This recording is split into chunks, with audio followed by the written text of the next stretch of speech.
Good morning students. Today we are going to start our new subject DC machines and transformer. Okay, तो इस subject में हम लोगों को तीन मेन मशीन है वो पढ़ने हैं. एक है डीसी मोटर, सेकंड वन है DC generator and third one है ट्रांसफॉर्मर.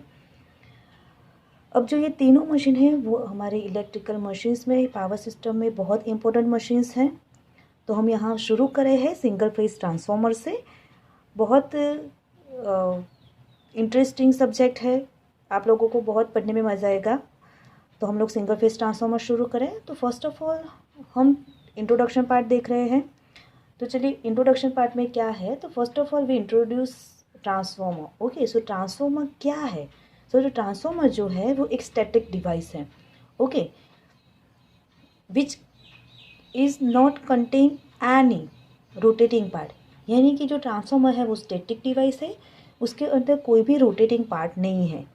अब रोटेटिंग पार्ट नहीं है इसका क्या मीनिंग है कि आप सबने मोटर या जनरेटर देखी ही होगी, बराबर. एक पार्ट रोटेटिंग होता है, एक स्टेडी होता है. तो अब इसकी वजह से क्या होता है कि जो एफिशिएंसी होती है मशीन की वो बहुत कम हो जाती है. बट हमारा जो ट्रांसफॉर्मर जो है उसके अंदर कोई भी रोटेटिंग पार्ट नहीं है, तो उसकी वजह से उसकी एफिशिएंसी बहुत अच्छी है. करीबन 97 to 98% एफिशिएंसी हमें ट्रांसफॉर्मर की मिल सकती है. ओके, सो नाउ अभी जो ट्रांसफॉर्मर है उसका फंक्शन क्या है, क्या काम करता है ये ट्रांसफॉर्मर.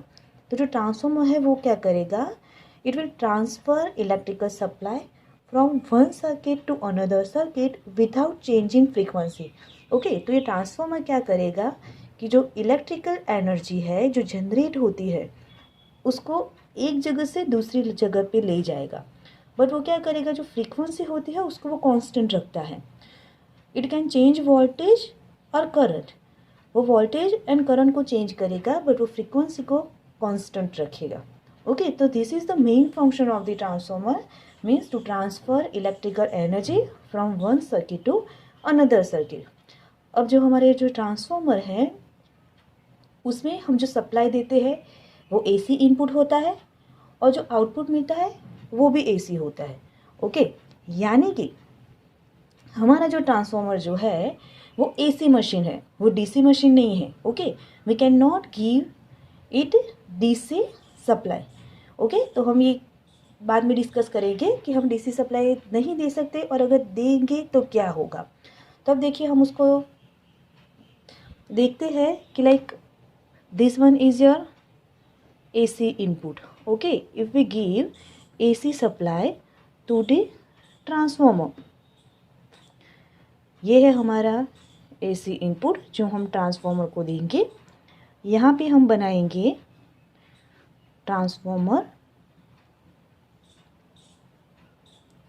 यहाँ पे उसके इनपुट टर्मिनल आ जाएंगे, यहाँ पे आएंगे उसके output terminals. Okay, just suppose हमने यहाँ पे V1 सप्लाई दिया और V1 की वजह से यहाँ पे जो करंट फ्लो हो रहा है वो है I1. तो हमें आउटपुट पे मिलेगा वोल्टेज V2 एंड जो करंट मिलेगा वो होगा हमारा I2. ओके, तो जब हम AC इनपुट दे रहे हैं ट्रांसफॉर्मर को तो हमें जो आउटपुट मिलेगा वो भी क्या होगा, AC. Okay, means you will get sign waveform.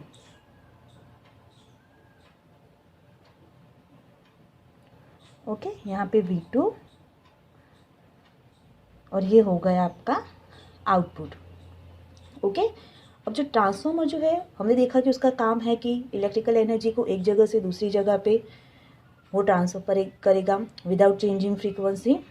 Now second thing कि जो भी हमारे पावर सिस्टम में इलेक्ट्रिकल एनर्जी जनरेट होती है, ओके, और जो ट्रांसमिट होती है वो बहुत हाई वोल्टेज भी होती है, लाइक डियर 220 किलो वोल्ट, बराबर. अब जो हमारे घर पे आता है वो इतना तो वोल्टेज है नहीं, तो हम लोग क्या करते हैं कि ये जो हाई वोल्टेज है उसको हम डिक्रीज़ करेंगे. तो किसके हेल्प से हम ये डिक्रीज़ करेंगे वैल्यू, तो by using transformer. Means we can step down the voltage level of voltage level to the down value. Okay, means जो ट्रांसफॉर्मर है वो वोल्टेज की वैल्यू कम कर सकता है.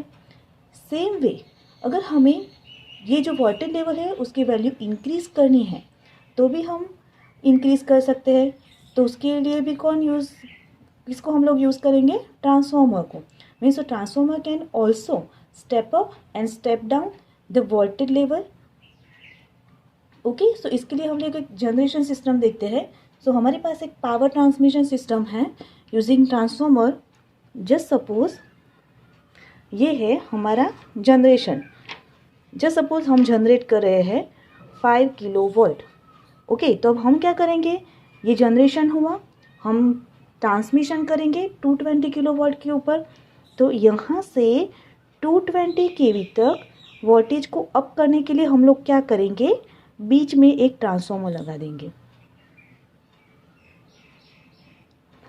ओके, तो ये जो ट्रांसफॉर्मर है वो क्या करेगा, तो 5 किलोवाट जो वोल्टेज है उसको 220 केवी तक ले जाएगा। तो इसलिए हम इसको क्या बोलेंगे, स्टेप अप ट्रांसफॉर्मर। मीन्स वो वोल्टेज का जो लेवल है उसको इंक्रीज करेगा ना। जो 220 केवी वोल्टेज है उसको तो हम डोमेस्टिक यूज़ के लिए नहीं यूज़ करने वाले, तो उसको हम क्या करेंगे, उस वोल्टेज लेवल को हम लोग डाउन करेंगे। तो यहाँ पे एक दूसरा ट्रांसफॉर्मर हम लोग लगाएंगे।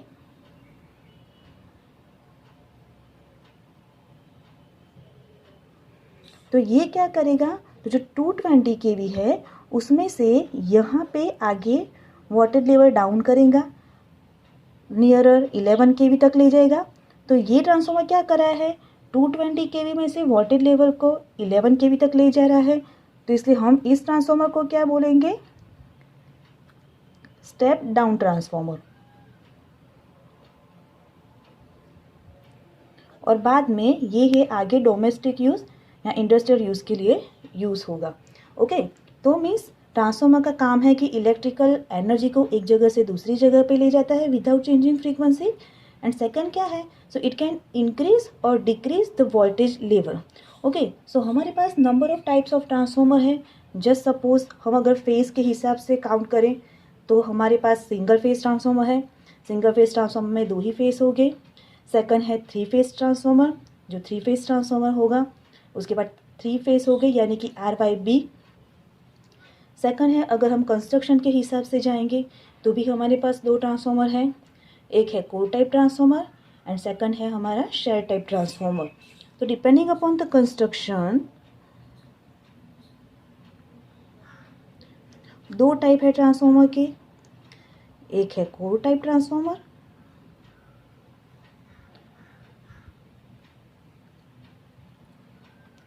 सेकंड है शेयर टाइप ट्रांसफॉर्मर।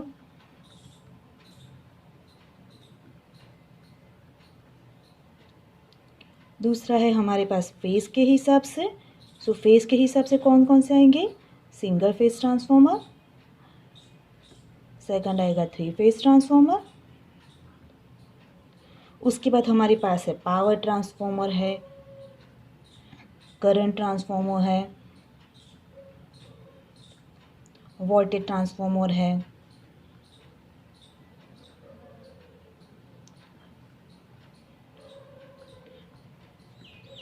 जो करंट ट्रांसफार्मर होता है वो क्या करता है, तो जो करंट ट्रांसफार्मर होता है वो करंट को सेंस करता है, जबकि जो वोल्टेज ट्रांसफार्मर और पोटेंशियल ट्रांसफार्मर होता है वो क्या करेगा, तो वोल्टेज को सेंस करेगा।